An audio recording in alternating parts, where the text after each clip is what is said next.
The average speed of train in onward, onward মানে হচ্ছে কি যাওয়ার সময়, journey 25% more than that is the return journey. তাহলে ফেরার সময় যে স্পিড, যাওয়ার সময় স্পিড হচ্ছে 25% বেশি বেশি। দ্য ট্রেন হল্ট, হল্ট মানে হচ্ছে অবস্থান করা,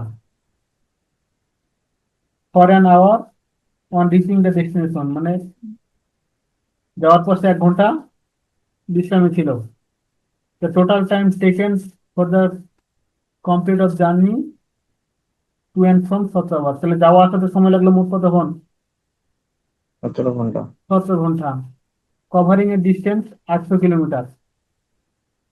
যাওয়া আসাতে টোটাল সময় কত? সময় হচ্ছে 17 ঘন্টা আর সতেরো ডিস্টেন্স ঘন্টা 800 কিলোমিটার। 800 মিনিট। তাহলে যাওয়ার দূরত্ব কত? 400, আসার দূরত্ব 400। হুম। এবার স্পিড বের করতে বলছে। আচ্ছা, টোটাল টাইম লাগছে 17 ঘন্টা। 1 ঘন্টা হুম। সে আবার বিশ্রাম। বিশ্রামে ছিল। তাহলে রানিং ছিল কতক্ষণ? 16 ঘন্টা। ঘন্টা, 16 ঘন্টা। তাহলে প্রথমে এটা লেখো, টোটাল ট্রাভেল টাইম 17 + 1 = 16 ঘন্টা, তাই না? আবার দেখো, onward journey 25% more than that is the return journey. তাহলে আমরা প্রথমে ধরি let speed of return journey, ধরলাম এক্স। তাহলে স্পিড অফ অনওয়ার্ড জার্নির স্পিড কত হবে বলো? এর 25, হ্যাঁ, এর পঁচিশ 25% পার্সেন্ট হবে। এক্স প্লাস এক্স এর পঁচিশ হুম। পার্সেন্ট অথবা আমরা সরাসরি বলতে পারি এক্স এর 125%, তাই না? হুম। তাহলে এখান থেকে 5x/4। তাহলে এবার বলো তুমি, যাওয়ার সময় গেছে 400 মিটার, 400 কিলোমিটার। তাহলে যাওয়ার হুম। সময় দূরত্ব হচ্ছে 400, ডিস্টেন্স কত? 400।